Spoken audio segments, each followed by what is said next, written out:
Yes, these brownies have black beans, but don't be scared. They're blended smooth and they add a delicious creamy texture as well as nutritional value. These fudgy chocolatey brownies are made gluten-free with almond flour. Then they're topped with a white chocolate cream cheese frosting with whipped cream and crushed candy canes. And it's all naturally sweetened with maple syrup and coconut sugar without any refined white sugar or flour. We're gonna start by lining an 8x8 baking pan with parchment paper. This will make it so much easier for getting your brownies out of the pan, and it makes cleanup a lot easier. I'm gonna set my pan down on my paper, then just make some little score lines, remove the pan, fold the paper square to the edges on my score lines, flip it upside down in the pan, press it down, score the two inner edges, hold it up and over the top with a fold line, and up and over the top with another fold line.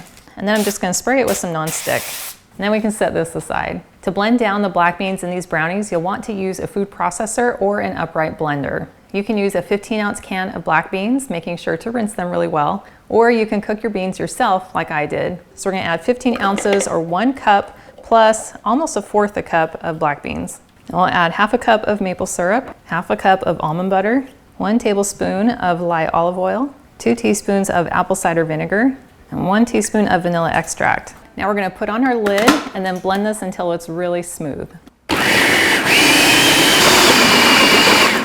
And now our black beans are nice and creamy and perfectly camouflaged in our batter. Now we can add the rest of our ingredients, which includes 1 egg, 1/2 cup of almond flour, 1/4 cup of cocoa powder, 2 tablespoons of coconut sugar. Then we're going to add 1/2 teaspoon of cinnamon, 1/2 teaspoon of salt, and 1/4 teaspoon of baking powder. And now we just want to blend them until they're well combined. Now we can add in 1/3 cup of our mini chocolate chips. Now I'm just going to pulse it a couple times to blend in the chips. And now our brownie batter is ready. And then now we simply pour our batter down into our prepared pan. Oh, that smells so delicious. And then I'll just spread it around to make sure it's nice and even. Now it's ready to go into a 350-degree oven for 28 to 30 minutes. And we want these to bake a little bit more on the firm side because it's going to have that delicious thick layer of cream cheese frosting on top. I have a batch here that I cooked earlier and then allowed to cool on my counter. Now you'll want these to cool completely before you frost them. So it's best to store it in the fridge or even the freezer if you need to speed up the process. I'm gonna put this back in my fridge while we make the frosting. To make the cream cheese, whipped cream, white chocolate frosting, we're gonna start by melting down our chocolate. And you can use any variety that you like depending on your dietary preference. I'm gonna use some white chocolate melting wafers. So you want to start with 2/3 of a cup of your white chocolate, and then we're going to add 1/2 teaspoon of coconut oil. And then we're gonna melt this down in our microwave in 20-second intervals. And after each interval, I'm gonna take it out, stir it, and then put it back in.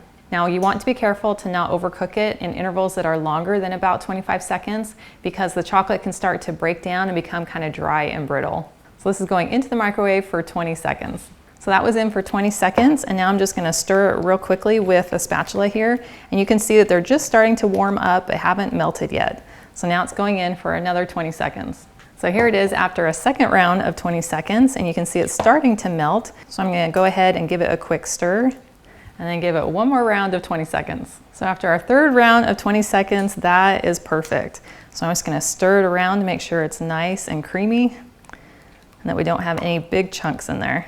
To mix the frosting, you can use a small blender, or I'm gonna use the chopper cup that comes with my immersion blender.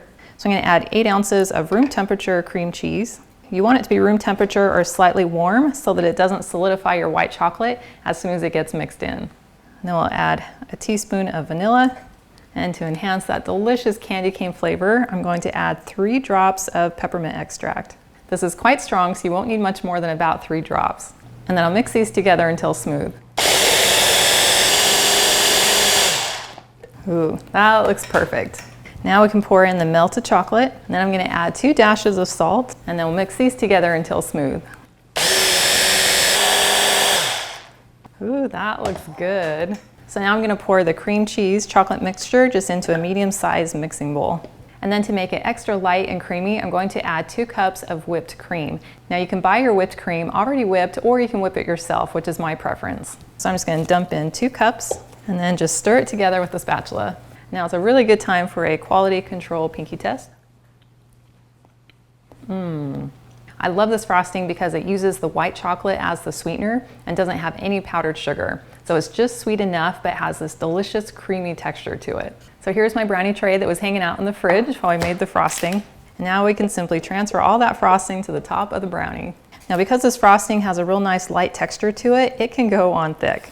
So this recipe will give you a generous amount of frosting for your brownie. Well, that looks fantastic, but I do want to go ahead and give it a few taps just to help the frosting spread a little bit. Now we want to put this into the fridge or the freezer to give that white chocolate a chance to set. So if you're impatient like me, you can put it into the freezer for about 15 minutes. And I've just taken 12 mini candy canes, and I'm just going to drop them right into a sandwich bag and push out the air, seal it closed, and then just take a heavy object and smash the candy canes. Now when you put the candy canes on top of the frosting, some of the red color can bleed onto your frosting. So to minimize the amount of bleed from the candy canes, you can do it right before serving. Well, here's our cooled brownies, and it was super easy to just lift them out of my pan using the parchment paper. Now because of the slight taper of my pan, the brownie has a slight taper to it. So if you'd like them to be perfectly up and down, you can just take your knife and then just slice off the edge here like I did, and then you'll have this nice flat edge to start with. Now after your candy cane pieces have been added to the top of your brownie, some of the color can start to bleed. Now I think that's really beautiful, but if you'd like to minimize the amount of bleed, then you can just add the candy canes after you've sliced your brownies and maybe right before serving. Or if they do bleed in a little bit to your frosting, it's really cool to just take a little toothpick and kind of like swirl some of that color, and it gives a really beautiful marbled effect. I'm gonna go ahead and cut my brownies first and then sprinkle on the candy cane. I'm just gonna use a very narrow knife, which makes it cut a little bit cleaner so that the brownie doesn't stick to the knife. And then you can use a paper towel to clean your blade in between. Oh my goodness, this looks so good. So now I'll just scoop one of these brownies onto my plate. And I'll just take a few of my candy cane pieces and sprinkle them right on top.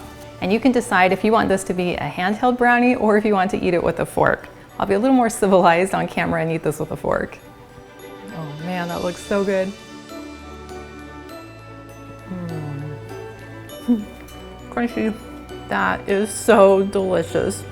As soon as I bite in, I just get that creamy, delicious peppermint flavor that's running through the frosting as well as the candy cane pieces. And then I get that chocolatey fudgy texture coming in from the brownies. And then getting that little bit of crunch from the candy cane pieces is just really fun. It has the perfect amount of sweetness without being overpowering, and so many delicious flavors coming in from the cream and the white chocolate, and then that little bit of like cinnamon and almond butter and almond flour that's in the brownie. That is absolutely delicious, and you have got to try this. And I love knowing that I'm eating clean, natural ingredients that are gonna leave me feeling just as good after I eat it. Well, thank you so much for hanging out with me today in my kitchen, and I've included a link to the full recipe in the video description below, and it's on my website, gentletummy.com. And I also invite you to like and subscribe to my channel. And if you know someone else who you think would love this recipe, please share this video with them. And I cannot wait to have you hang out with me again in my kitchen.